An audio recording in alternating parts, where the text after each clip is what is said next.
Welcome to the new SAFN transmission. Let's start with a story that makes all Peruvians happy. For Peruvians, the dream of qualifying for the next World Cup is still alive. After years of disappointment and near misses, this is as close as Peru has come in decades.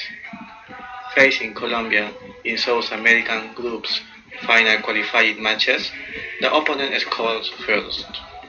Then, in an indirect free kick at goal, the Peruvians equals the game.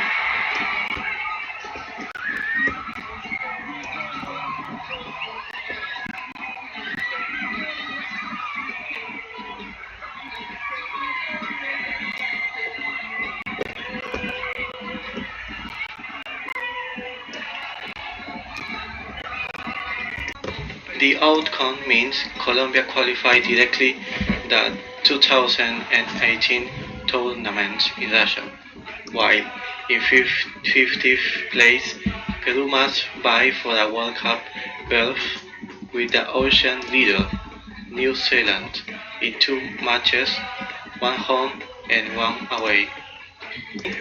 That we have direct contact with Peruvian fans near the national stadium.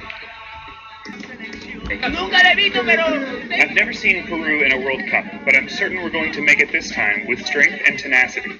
We'll get to Russia in 2018. I'm so excited. Can you imagine if we can make it to the World Cup after so many years? We're just one step away.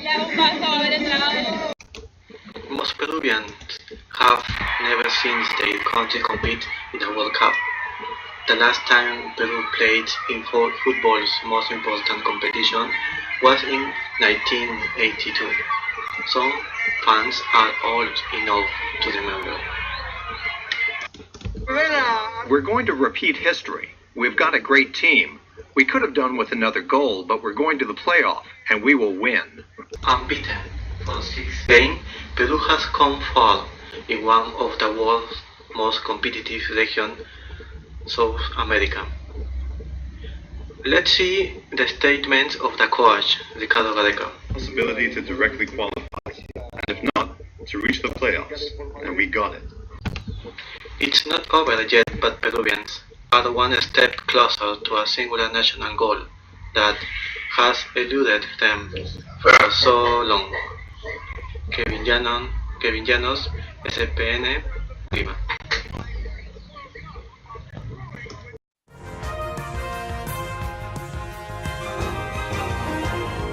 Thanks, Kevin.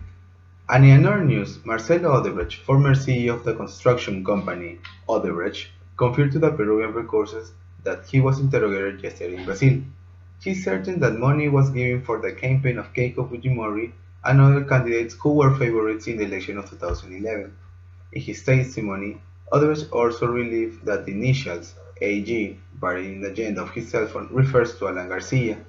The same sources report that when he was asked about the annotation also found on their cell phone, increase Keiko for 5,000 and do a visit, Odebrecht explains that there was a delivery of money and it was probably $500,000, but Jorge Barata, former Odebrecht representative in Peru, must corroborate the amount. He also indicated if he put the word increase, it was because money had been previously delivered.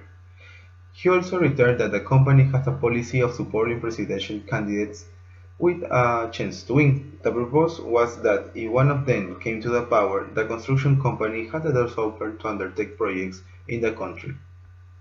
Minutes after the interrogation ended in Brazil, the legislators of Fuerza Popular benched stood up in the plenary session of the Congress and began to applaud the name of his party. The arrangement for almost a minute.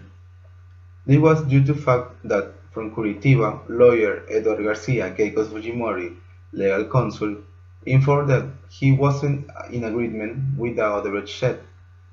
He also said, "We never had doubts about the honesty of Keiko Fujimori. In the next few days, they will be able to confirm that neither Keiko Fujimori nor Fuerza Popular are involved in corruption." Well, that's the other information. We now pass with Bryan with another news. Thanks.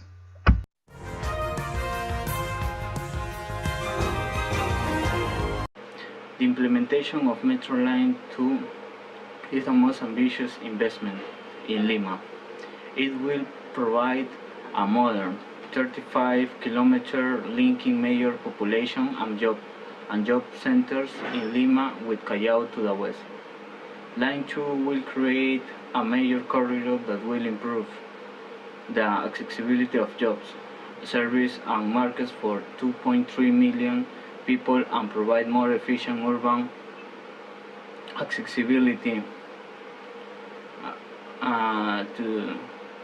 to service.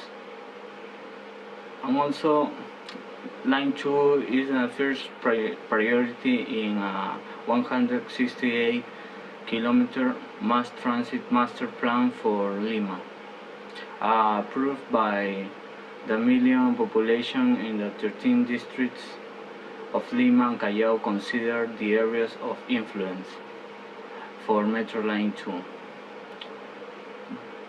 There are positive impacts to the area. For example, transit integration will reinforce complementary actions for a transport system that reduce accidents, air pollution, and noise. Expanding the mass transit network improves opportunities for all by reducing the travel time and expense required to access jobs. Well, according to the government, it costs more than $5.3 billion, with about 20% of the financing coming from the private concessionary Metro Line 2 is one of the largest and most ambitious investments, and also $300 million it's from the Bank for Reconstruction and Development to the government of Peru that will support the public contribution to the concession. Thanks.